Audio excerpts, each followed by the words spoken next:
So entire artificial intelligence subject can be learned by using this simple diagram. Artificial intelligence అనే subject మొత్తం కూడా ఈ చిన్న diagram రూపంలోనే మనం నేర్చుకోవచ్చు. ఓకే, సో మెయిన్ కాన్సెప్ట్ వచ్చేసి artificial intelligence. This artificial intelligence can perform these type of operations. ఇన్ని రకాల ఆపరేషన్స్ ఆర్టిఫిషియల్ ఇంటెలిజెన్స్ అనేటువంటిది మనం యూజ్ చేసి పర్ఫార్మ్ చేయొచ్చు. See, first one is the deduction, reasoning, problem solving. So it is comes under logical thinking. Deduction కావచ్చు, reasoning కావచ్చు, problem solving కావచ్చు. ఇవన్నీ కూడా ఎలా ఉంటాయి? ఒక హ్యూమన్ కి లాజికల్ థింకింగ్ పవర్ ఏ విధంగా ఉంటుందో దాన్ని బేస్ చేసుకొని మనము వీటికి సొల్యూషన్స్ అనేటువంటివి మనము చేయొచ్చు.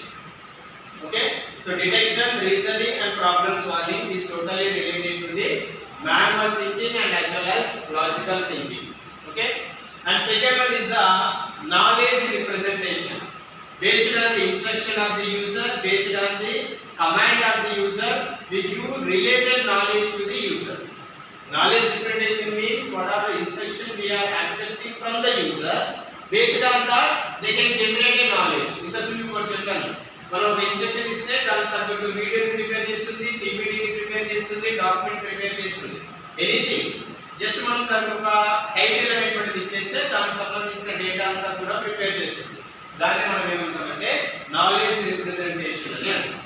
Next one is the planning. Planning means what is the problem we are facing. That problem can be solved by the machine. So problem ని సాల్వ్ చేయాలంటే ఏంటి? Step by step procedure. Step by step process అనేటువంటి దాన్ని మనం ఏమంటామంటే planning అని అంటాం. ఏ దాని తర్వాత ఏ ప్రాసెసింగ్ అనేటువంటిది ఇంప్లిమెంట్ చేయాలి. సో అది ప్లానింగ్ కిందకి వస్తుంది. This one is the perfection and computer versions. Perfection and computer version means what are the technologies we are using in the systems. Printing related గా మనం ఏం చేయాలి? వర్షన్స్ అనేటువంటివి కంపల్సరీగా చేంజ్ చేస్తూ ఉండాలి. ఆ వర్షన్స్ అన్ని కూడా మన మెషిన్ అనేటువంటిది, సిస్టమ్ అనేటువంటిది కంపల్సరీగా. Within the machine learning, we are discussing about these type of supervised learning, unsupervised learning, and reinforcement learning. So next one is the robotic motion and manipulation. Already I discussed that artificial intelligence is the best example is robotics. Robotic concepts is done by the artificial intelligence. Robots concept ఏదైతే implement చేస్తున్నామో అదంతా కూడా artificial intelligence ద్వారానే పనిచేస్తుంది. So అదే robotic motion and manipulation. Motion means moving, acting. So దాన్ని motion అనేది. Next one is the natural language processing. Natural language processing means what are the language we are speaking, what are the language we are using for the communication with the system as well as human, that will be manipulated by the artificial intelligence. రకరకాల programming languages ఉంటాయి, రకరకాల speaking languages ఉంటాయి. వాటన్నిటిని కూడా అర్థం చేసుకునేటట్టు implementation చేసి response అనేటువంటిది ఏ user అయితే ఆ యూజర్ తగ్గట్టు రెస్పాన్స్ ఇస్తుంది. దాన్ని మనము న్యాచురల్ లాంగ్వేజ్ ప్రాసెసింగ్ అని అంటాం. So depending on the language, depending on the words, depending on the statements, it can understand the human feelings. ఆ feelings ని అర్థం చేసుకొని ఆ feelings అర్థం కావాలంటే న్యాచురల్ లాంగ్వేజ్ ప్రాసెసింగ్ అనేటువంటిది ఇంప్లిమెంట్ చేయాలి. హ్యూమన్ యొక్క బీయింగ్స్ కి రిలేటెడ్ గా, వాళ్ళ యొక్క ఫీలింగ్స్ కి రిలేటెడ్ గా మనకు రిజల్ట్ అనేటువంటిది రావాలి. కాబట్టి ఆర్టిఫిషియల్ ఇంటెలిజెన్స్ లో మనకు న్యాచురల్ లాంగ్వేజ్ ప్రాసెసింగ్ అనేటువంటిది ఉంటుంది. ఎందుకు? హ్యూమన్ చెప్పే లాంగ్వేజ్ మనకు అర్థం కావాలి. మనం అంటే ఎవరు? ఆర్టిఫిషియల్ ఇంటెలిజెన్స్ కి అర్థం కావాలి.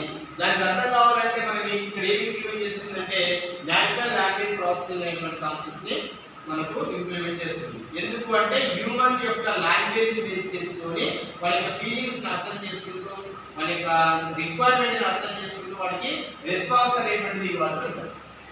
Next one is the social intelligence. Social intelligence means ఏ ఏరియాలో తీసుకున్నా కూడా కంపల్సరీగా సోషల్ మీడియా ప్లాట్ఫామ్స్ ద్వారానే డేటా ట్రాన్సాక్షన్స్ అనేటువంటి జరుగుతుంది. సోషల్ అంటే ఏంటిది? WhatsApp, Facebook, Twitter, anything, Google. So ఏది తీసుకున్నా కూడా సోషల్ కిందకే వస్తుంది. మీరు డేటాను యాక్సెస్ చేయాలంటే కంపల్సరీగా ఈ సోషల్ మీడియా ద్వారానే యాక్సెస్ చేయాలి. సో సోషల్ మీడియాకి సంబంధించిన ఇంటెలిజెన్స్ కాన్సెప్ట్ అంతా కూడా మనకు ఆర్టిఫిషియల్ ఇంటెలిజెన్స్ ద్వారా ప్రొవైడ్ చేయబడుతుంది. ఏ డేటా కావాలన్నా కూడా మనకు సోషల్ మీడియాలో ఏ డేటా కావాలన్నా కూడా ఆ డేటా అంతా కూడా ఆర్టిఫిషియల్ ఇంటెలిజెన్స్ మీకు ప్రొవైడ్ చేస్తుంది. సో దీని తర్వాత ఏంటంటే మిషన్ లెర్నింగ్. మిషన్ లెర్నింగ్ ఏదైతే ఉంటుందో ఇది 3 ఫేజ్ గా మనకు డివైడ్ చేయబడింది. మనకు ఇంపార్టెంట్ కాన్సెప్ట్స్ లో ఏదైనా ఉంది అంటే అది మిషన్ లెర్నింగ్. ఈ మిషన్ లెర్నింగ్ లోపల వచ్చేసి మనకి ఏంటిది supervised learning, unsupervised learning, reinforcement learning అని ఉంటుంది. మూడు రకాలుగా మిషన్ లెర్నింగ్ అనేటువంటిది మనకు డిఫైన్ చేస్తాం. ఈ మూడు కాన్సెప్ట్స్ కూడా మీకు ఎగ్జామినేషన్ పర్పస్ లా నెట్ కావచ్చు, సెట్ కావచ్చు, మెటీరియల్ ఎగ్జామ్ కావచ్చు, ఈ మూడు కాన్సెప్ట్స్ కూడా supervised learning, unsupervised learning, reinforcement learning, ఈ మూడు కూడా చాలా వరకు మనకు very very important. So supervised learning వచ్చేసి మళ్ళీ టూ పార్ట్స్ లో ఉంటది.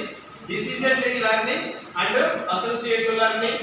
ఈ డిసిజన్ ట్రీ లెర్నింగ్ అనేటువంటి మళ్ళీ దేని కిందకి వస్తుంది అంటే లాజికల్ థింకింగ్ కిందకి వస్తుంది.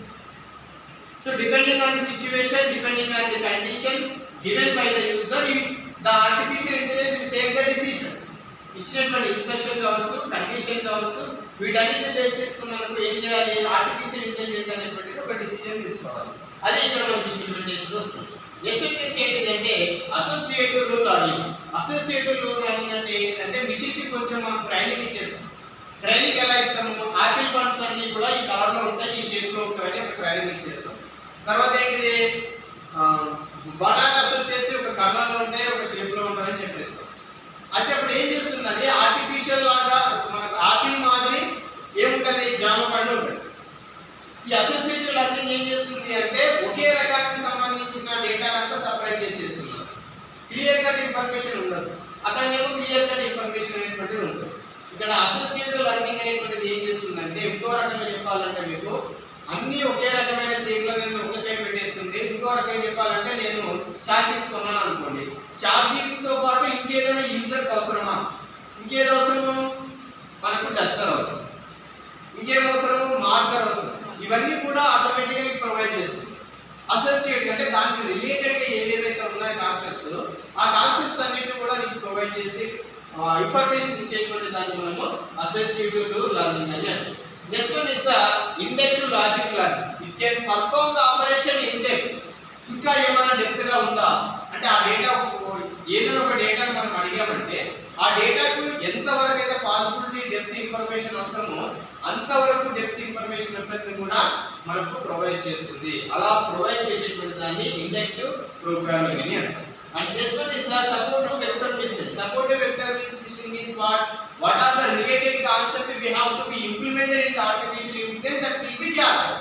అన్ని కూడా మనకు కంబైన్ చేసి చూపిస్తుంది, అది సపోర్టివ్ వెక్టర్. సో ఇవన్నీ కూడా దేనికి సంబంధించినవి అంటే సూపర్వైజ్డ్ లెర్నింగ్ కిందకి వస్తాయి. సూపర్వైజ్డ్ లెర్నింగ్ అంటే ఏంటి, కంపల్సరీగా మిషన్ కి మనము ట్రైనింగ్ ఇస్తాము. సూపర్వైజ్డ్ లెర్నింగ్ అంటే ఏంటిది, మనమే మిషన్ కి ఒక ట్రైనింగ్ ఇస్తాం, ఆ ట్రైనింగ్ ని బేస్ చేసుకొని పర్ఫార్మ్ చేసేదంతటిని కూడా సూపర్వైజ్డ్ లెర్నింగ్ అని అంటారు. So next unsupervised learning. Unsupervised learning లో మనకి ఏమున్నాయి, cluster learning, similarities, space dictionary learning and genetic algorithm.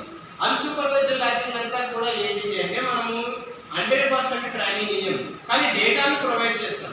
డేటాను ప్రొవైడ్ చేసినప్పుడు అది ఏం చేస్తుంది అంటే దానికే ఒక ఐడియా తెచ్చుకొని నన్ను అడుగుతుంది, నేను యాపిల్ పండు ఇచ్చాను అనుకోండి, యాపిల్ పండు ఇచ్చినప్పుడు అది ఏమడుగుతుంది, దిస్ ఈజ్ ఏ యాపిల్ అని అది క్వశ్చన్ అడుగుతుంది. మళ్ళీ నేను అవును యాపిల్ పండు అంటే ఓకే ఇది యాపిల్ పండు అని చెప్పేసి అది సపరేట్ పెట్టేస్తుంది. అంటే నేను దాన్ని చెప్పను ట్రైనింగ్ ఇవ్వను, కానీ నన్ను క్వశ్చన్ అడుగుతుంది అది ఇది ఏది అని. అంటే అది క్వశ్చన్ అడగడం వల్ల అందరికి అదే నేర్చుకుంటుంది, నేనేం ట్రైనింగ్ ఇవ్వను దాన్ని.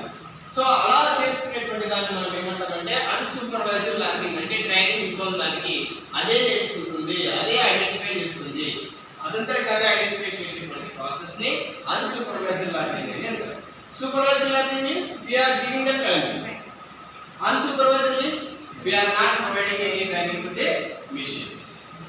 Clustering means what are the same tasks is there that will be separated, and similarities also same task. And this one is the space dictionary learning. Space dictionary learning is providing related to the information stored in the system. And most important thing is that is genetic algorithm. This is very very important. It's a depth concept. I will explain in your next unit. I think it is there. I will explain. But in your examination purpose, not only your theory examination, net set exam also, this concept is very very important. Genetic algorithm. Okay.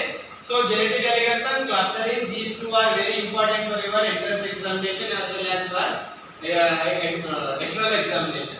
So supervised learning, unsupervised learning means we don't give any training to the machine.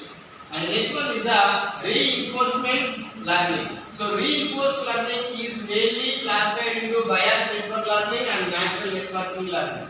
In this type of reinforcement learning means it will check the statements again and again.